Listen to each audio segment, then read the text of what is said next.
Hello दोस्तों, स्वागत है आपका हमारे चैनल में। आज के हम इस वीडियो में आपके बोर्ड एग्जाम के लिए बहुत महत्वपूर्ण क्वेश्चन बताएंगे। दोस्तों हिंदी का क्वेश्चन है। देखिए यह 2025 का पेपर है दोस्तों, और प्रश्न पूछेगा यहाँ पे। देखिए इधर भी प्रश्न है दोस्तों, लेकिन डायरेक्ट जो हम प्रश्न बता रहे हैं और यही पूछेगा दोस्तों। देखिए प्रश्न यही पूछेगा 6 नंबर। लाठी कहानी का कथा वस्तु या सार बताइए। अधिकतम शब्द सीमा 80 शब्द। या फिर पूछेगा दोस्तों ध्रुव कहानी का उद्देश्य लिखिए। अधिकतम शब्द सीमा 80 शब्द। यह 5 नंबर में प्रश्न पूछा जाता है दोस्तों, इसलिए इस क्वेश्चन को ध्यान से देखिएगा। अगर आप इस पेपर का वीडियो देखना चाहते हैं तो इस वीडियो के अंत में वीडियो आएगा, वहां से आप देख सकते हैं। तो इस क्वेश्चन का मतलब 5 नंबर या वीडियो आप देखते हैं तो आपका कन्फर्म हो जाएगा दोस्तों। और देखिए यह क्वेश्चन हर साल पूछा भी जाता है। देखिए बोर्ड एग्जाम में कितना बार पूछा गया है। देखिए 2014, 2015, 2016, 2017, 2018, 2019, 2020, 22, 23 और 24 में पूछा गया है। तो सबसे पहले देखिए दोस्तों, आप बोर्ड कॉपी में यह प्रश्न कैसे लिखेंगे यह भी हम बताएंगे दोस्तों।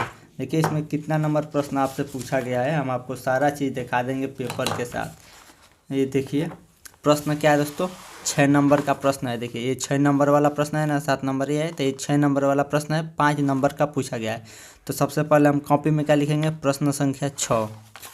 तो देखिए यहाँ पे लिख दिए हैं प्रश्न संख्या 6। उसके बाद नीचे लिखेंगे ध्रुव यात्रा कहानी का उद्देश्य। क्या बता रहे हैं दोस्तों हम, ध्रुव यात्रा कहानी का उद्देश्य। तो सबसे पहले इस कहानी के माध्यम से इसको आप समझ लीजिए। देखिए जो उद्देश्य है दोस्तों, इसको रटने वाला चीज़ नहीं है, इस समझकर आप लिखिएगा। इस कहानी में मेन टॉपिक क्या है दोस्तों, रिपुदमन है और उर्मिला है, ठीक।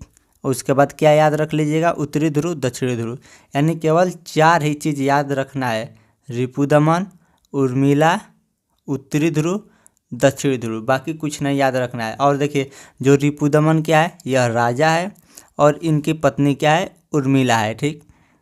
और जो रिपुदमन है वह उत्तरी ध्रुव पर क्या कर लिए थे, कब्जा कर लिए थे, यानी उत्तरी ध्रुव की यात्रा कर लिए थे।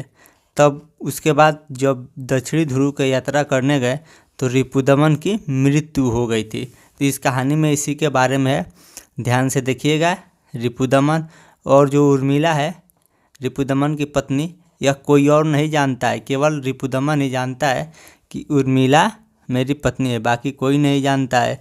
बस ये दोनों बस जानते हैं, बाकी और कोई नहीं जानता है। तो देखिए इस कहानी का उद्देश्य ध्यान से समझिए, इस कहानी के माध्यम से लेखक ने क्या बताया है।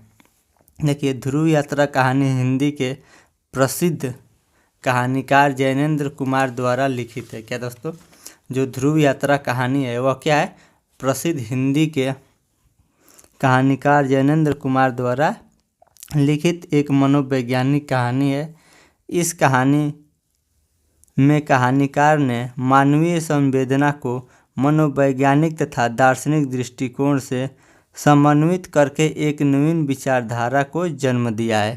क्या दोस्तों, जो लेखक है इसमें क्या किए हैं, इस कहानी को मानवीय संवेदना को, जो मानव की संवेदना होती है उसको मनोवैज्ञानिक तथा दार्शनिक दृष्टिकोण से समन्वित करके एक नवीन विचारधारा को जन्म दिया है। इस कहानी का मुख्य उद्देश्य प्रेम की पवित्रता और प्रकाष्ठा की विवेचना एवं वचन पालन के महत्व को बताया गया है। क्या दोस्तों, जो यह कहानी है, इस कहानी का मुख्य उद्देश्य क्या है, प्रेम की पवित्रता है, और क्या है, और प्रकाष्ठा की विवेचना एवं वचन पालन के महत्व को बताया गया है। जो यह पत्नी जो वचन लेते हैं वही वचन के महत्व को बताया गया है। इस कहानी में लेखक कहता है कि प्रेम एक पवित्र बंधन है। क्या दोस्तों, इस कहानी में लेखक क्या कहते हैं कि प्रेम क्या है, एक पवित्र बंधन है।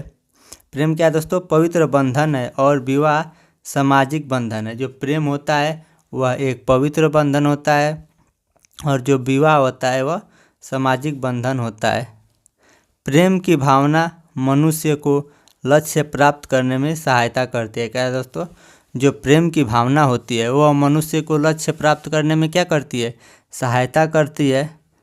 प्रेम में पवित्रता होती है। क्या दोस्तों, जो प्रेम होता है उसमें पवित्रता होती है, और विवाह में स्वार्थ होता है। विवाह में क्या होता है, स्वार्थ होता है। प्रेम में पवित्रता होती है और विवाह में स्वार्थ होता है, ठीक। इससे स्पष्ट किया गया है कि जब प्रेमिका स्त्री अथवा पत्नी बनने की कगार पर हो और वह प्रेम करती हो तो उसके विवाह के विनय को नहीं ठुकराना चाहिए, यानी उससे विवाह कर लेना चाहिए, विवाह के लिए मना नहीं करना चाहिए जब वह प्रेम करती हो तो।